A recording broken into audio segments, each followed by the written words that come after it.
Welcome to Good People 105 FM.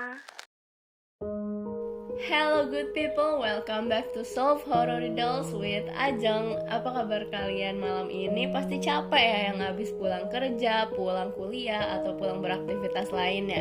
Nah, gue di sini bakal menghibur kalian dengan teka-teki riddle horor yang akan kita pecahin bareng-bareng nih. Dan malam ini gue kedatangan bintang tamu spesial, yaitu adik gue sendiri. Halo Jasmine. Halo Kak.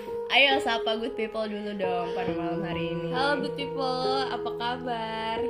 Oke, semoga baik-baik aja ya. Jadi emang ya dari masa ke masa konten horor ini tuh sangat punya special place gitu di hati orang-orang. Makanya kita di sini mau menghibur kalian dengan teka-teki horor yang pastinya sangat menyeramkan, menarik dan juga excited aja gitu buat baca riddle-riddle horor kayak gini. Apalagi ini di malam hari ketika kalian mau tidur, kayak aduh pas banget nih waktunya, kayak aduh jadi merinding juga nih gue. Oke, kita gak usah berlama-lama, langsung baca aja ke riddle yang pertama. Oke, Jasmine boleh dibaca yang pertama, judulnya apa dan langsung isinya. A new house.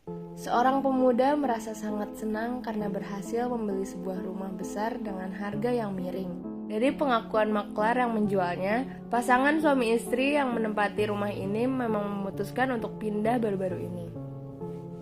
Beberapa hari semenjak kepergian pasangan suami istri itu, pemuda ini langsung datang membeli dan kemudian tanpa ada pertimbangan lain langsung memutuskan cocok dengan rumah besar ini.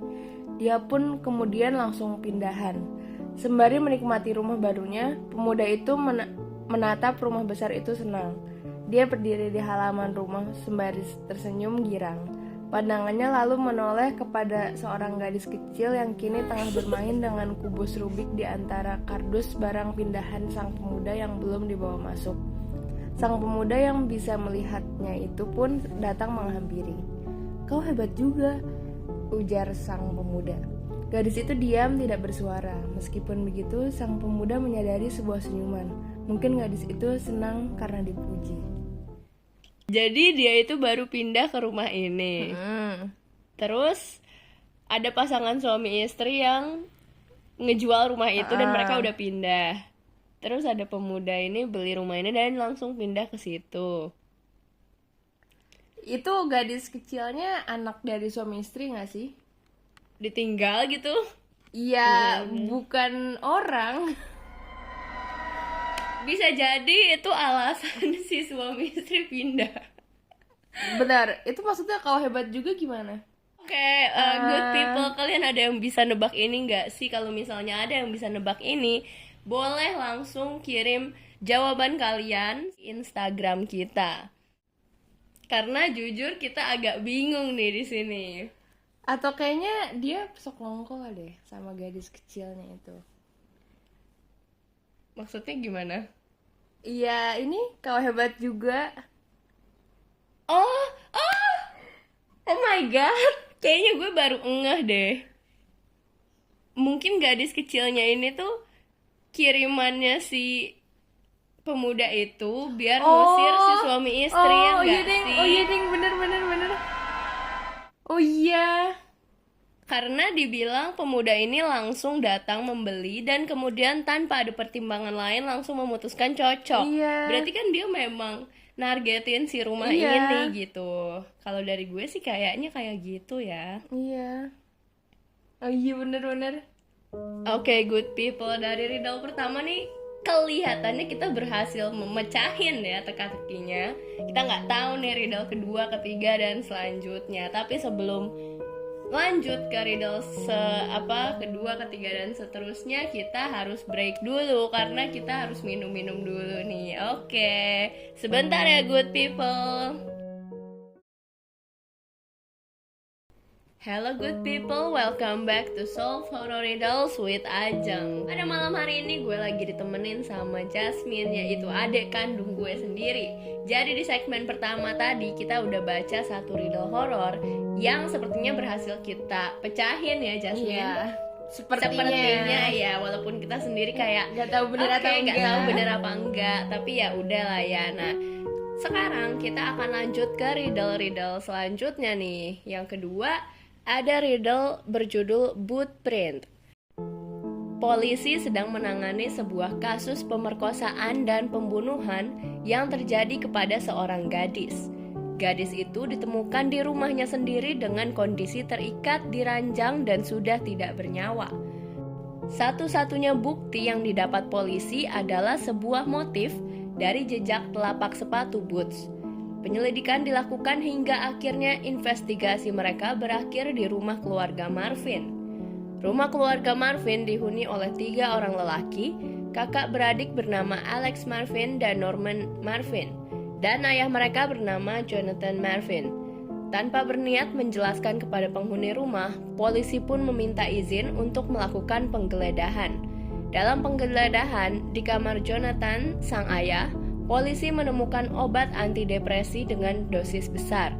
Jonathan mengaku bahwa dia mulai mengonsumsi obat antidepresi semenjak istrinya meninggalkannya. Kemudian polisi beralih ke kamar Norman. Sang polisi mendapati bahwa Norman atau sang adik tengah tertidur di kasurnya dengan jaket dan selimut. Norman mengaku bahwa dia telah terkena demam semenjak beberapa hari terakhir. Lalu polisi pun beralih ke kamar Alex atau sang kakak. Alex tengah membaca buku di kamarnya. Mengetahui ada yang membuka pintu kamarnya, Alex pun memutar kursinya tanpa berdiri. Dia terkejut saat dilihatnya ada petugas polisi di depan pintu. Sang polisi itu menatap perawakan Alex dari atas sampai bawah. Detik itu juga sang polisi mengetahui siapa yang menjadi tersangka. Yang ini agak sulit, maksudnya mungkin bisa aja Alex ya. Kayaknya yang ini lebih ke kriminal gitu ya, bukan horor setan gitu.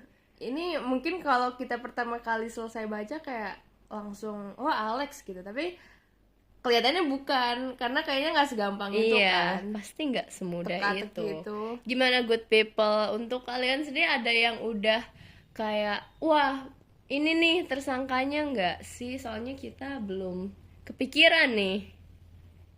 Di kamar bapaknya, polisi nemuin obat antidepresi dengan dosis besar. Pasti bakal ada yang mikir kalau ini bapaknya, karena istrinya habis ninggalin kan. Iya. Terus polisinya ke kamar Norman, yang lagi tidur dengan jaket dan selimut. Norman mengaku dia telah terkena demam semenjak beberapa hari terakhir. Lalu polisi ke kamar Alex. Alex tengah membaca buku di kamarnya. Mengetahui ada yang membuka pintu kamarnya, Alex memutar kursi tanpa berdiri. Dia terkejut saat dilihatnya ada petugas polisi di depan pintu. Sang polisi itu menatap perawakan Alex dari atas sampai bawah. Gimana nih Jasmine? Udah kepikiran belum sih ini kira-kira apa yang terjadi ya? Gue sih kayaknya agak sulit ya. Apakah kita harus membaca saja? Kalau kita lihat contekannya. Good people, kita mau nyontek nih ya, karena pastinya good people juga agak bingung gak sih? Jadi jawabannya adalah tersangkanya adalah Norman. Norman itu tadi si adik ya. Penjelasannya adalah karena ayah mereka, Jonathan, tidak mungkin melakukan pemerkosaan dikarenakan dia dalam masa mengonsumsi obat antidepresan. Efek samping dari obat tersebut adalah penurunan libido secara signifikan. Sedangkan Alex dijelaskan dalam kalimat memutar kursi tanpa berdiri. Alasan sang polisi menatap perawakan Alex dari atas sampai bawah adalah karena kursi yang diduduki Norman adalah kursi roda. Dia cacat fisik dan tidak mampu berdiri. Ini agak blow mind banget gak sih good people? Iya, kita gak nyangka-nyangka. Iya, kita gak akan nyangka gitu. Kalau itu ternyata Norman ya. Karena kayak Norman yang paling biasa aja. Oke, good people, kita akui kita agak gagal ya dari riddle kedua ini karena sulit sekali ya, jadi kita agak nyontek. Tapi nggak apa-apa karena kita masih punya banyak riddle untuk dibaca pada malam hari ini untuk menghibur kalian nih yang lelah beraktivitas seharian, mungkin ada yang kerja lembur dan lain sebagainya. Tapi kita harus jeda komersial dulu untuk mendengarkan iklan-iklan berikut ini. Hello good people, welcome back to Solve Horror Riddles with Ajeng. Malam ini gue lagi kedatangan bintang tamu super spesial, yang mana dia ini adik kandung gue sendiri. Halo Jasmine. Halo. Jadi di segmen sebelumnya tadi kita udah baca 2 riddle horor dan kriminal ya yang satu. Nah kita mau lanjut baca riddle untuk menemani malam kalian dengan sedikit bumbu-bumbu horor dan teka-teki. Kalian yang mendengarkan ini secara langsung bisa kirim jawaban atau pemecahan dari teka-teki ini yang menurut kalian wah kayaknya gini nih, itu di media sosial kita di Instagram @solveriddleswithajeng, dan juga kita juga ada akun X atau akun dulunya Twitter di @solveriddleswithajeng. Oke, langsung aja riddle selanjutnya silakan dibaca. School accident. Sore itu aku pulang sekolah sendirian. Karena jam sudah menunjukkan pukul 3, aku pun bergegas untuk keluar gedung sekolah. Saat melewati taman sekolah, pandanganku tertuju pada seorang anak kecil yang masih asik bermain. Sore-sore begini kenapa anak kecil itu belum pulang? Batinku heran. Awalnya aku berniat mengabaikan dan langsung bergegas. Namun, aku kembali memperhatikan anak itu saat tiba-tiba terdengar suara gedebuk yang amat keras. Dari sudut mataku, aku melihat anak itu terjatuh dari salah satu permainan di taman itu. Aku pun sesegera mungkin menghampirinya. Aku menyadari tangannya memar sementara tangan satunya sedang memegangi tangannya yang memar itu. Ia berjalan terpincang sebelum akhirnya duduk diiringi dengan rintihan kesakitan di atas ayunan. "Kau tidak apa-apa?" tanyaku. "Tanganku dan kakiku sakit sekali," balasnya. Dia mulai menangis. Tanpa kompromi lagi, aku pun segera menggendongnya ke UKS. Ia sesekali mengaduh tatkala aku tanpa sengaja menyentuh bagian tubuhnya yang terasa sakit. Untung beribu untung, karena saat aku sampai di UKS, aku melihat perawat belum pulang. "Bu, tolong anak ini terjatuh tadi," kataku segera. Sang perawat nampak mengangguk. "Ya, aku kenal anak ini. Dia memang sangat nakal." Aku bisa melihat perawat yang kemudian menundukkan anak itu di kasur dan mulai mengecek lukanya. Lukanya cukup parah, tulangnya patah. "Bisakah kau pergi ke ruang guru dan menelpon ambulans?" tanya perawat itu padaku. Tentu saja, aku pun bergegas melakukan apa yang dia pinta dan melesat ke ruang guru. Perlu beberapa saat sebelum sirene ambulans terdengar. Aku sempat melihat tatkala para medis menggendong anak itu menggunakan tandu menuju mobil ambulans. "Bagaimana kondisi anak itu?" tanyaku khawatir kepada pihak para medis. "Apa kau yang tadi menelpon kami?" Aku mengangguk. "Untung saja kau cepat memanggil kami, Dek. Kedua tulang kaki dan kedua tulang tangannya patah. Bila terlambat dibawa ke rumah sakit bisa gawat," jelas sang paramedis.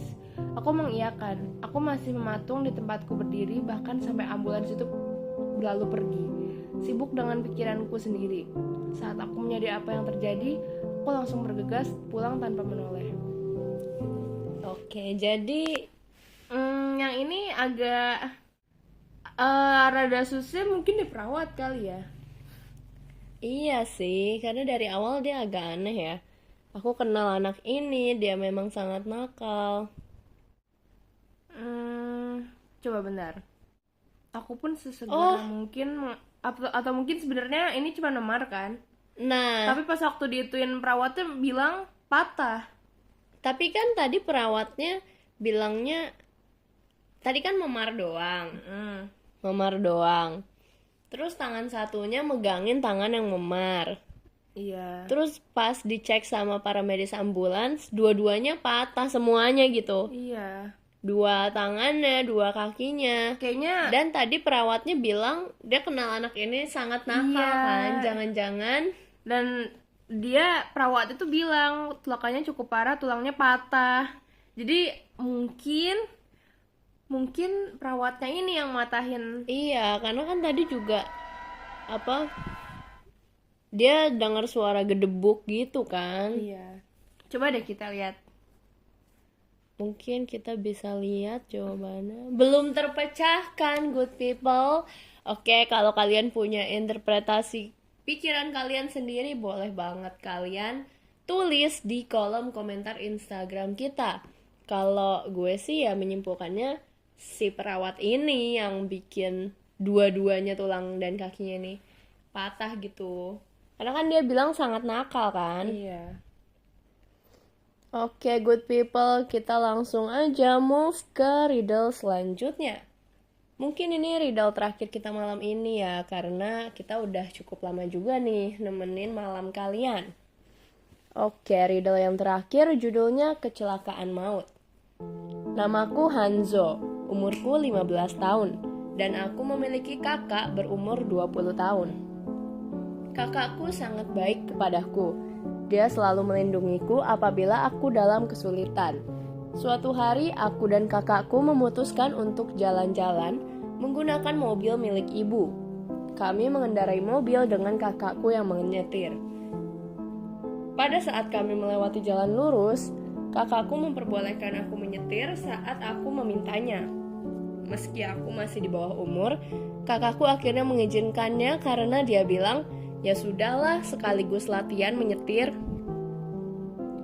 Namun sayang sekali karena jalanan yang sepi itu, mobil kami bertabrakan dengan sebuah truk yang dengan kencang datang dari arah depan. Karena aku tidak kuasa untuk mengendalikan kemudi, kecelakaan pun terjadi. Aku tidak terlalu ingat kejadian setelahnya. Yang aku tahu adalah aku mendengar sirine dan samar-samar aku bisa melihat kaca dan bagian depan mobil yang aku dan kakakku kendarai ini hancur lebur. Aku terbangun di rumah sakit saat aku sadar. Di samping kasurku, kakakku nampak ikut terbaring. Setelah siuman, aku lebih sering menghabiskan waktu untuk tiduran di rumah sakit, mengikuti kata dokter agar tidak terlalu banyak bergerak. Sesekali ibu datang menjenguk. Dia sangat marah kala itu. Dia bahkan memaki-maki aku dan menangis sejadi-jadinya. Aku tentu sedih, namun di sisi lain aku juga tidak mengerti kenapa hanya aku yang dimarahi, sedangkan kakakku, ibu seakan-akan pura-pura tidak melihatnya. Ini kayaknya agak udah kebaca gitu maksudnya apa. Lanjut, 1 bulan berlalu dan aku akhirnya diperbolehkan pulang dari rumah sakit. Kakakku juga ikut pulang. Namun anehnya, saat aku melewati papan nama di depan ruang inapku, kenapa hanya tertulis namaku? Dengan wajah heran, aku menoleh ke kakakku. Aku bertanya, "Namamu tidak ada di sini, Kak?" tanyaku. Aku bisa mendengar dari telingaku, kakakku itu tertawa. Mungkin mereka lupa menambahkannya. Aku mendengar kakakku menjawab, 2 minggu setelah aku keluar dari rumah sakit, ibuku mengantarku ke psikiater. Jujur yang ini agak merinding sih. Ini merinding, cuman kayaknya ini level gampang ya, easy. Iya ya, easy peasy lemon squeezy. Tapi gitu. coba kita lihat, kita cek ya apakah ini memang. Ini kakaknya fix sih, kalau menurut gue kakaknya mati di kecelakaan itu. Fix. Makanya ibunya marah-marah. Tapi kan? apakah ada plot twist lain? Nih jawabannya, good people. Alasan kenapa sang ibu tidak mau berbicara dengan kakak Hanzo adalah karena dia sudah meninggal, tuh kan? Iya bener. Hal itu terbukti dari papan nama pasien yang ada di depan ruang inap Hanzo. Dan alasan kenapa sang ibu mengantar Hanzo ke psikiater adalah karena dia mengira kakaknya masih hidup. Oke, good people, nggak kerasa ya, kayak sudah hampir kurang lebih 20 menit lah kita menemani malam good people dengan riddle-riddle horor dan juga riddle-riddle kriminal ya. Tadi ada yang kasus-kasus yang ditangani polisi juga gitu. Nah, menurut kalian gimana nih dari riddle-riddle ini? Kalian punya interpretasi sendiri nggak? Kalau misalnya punya, kalian bisa langsung tulis di kolom komentar media sosial kami.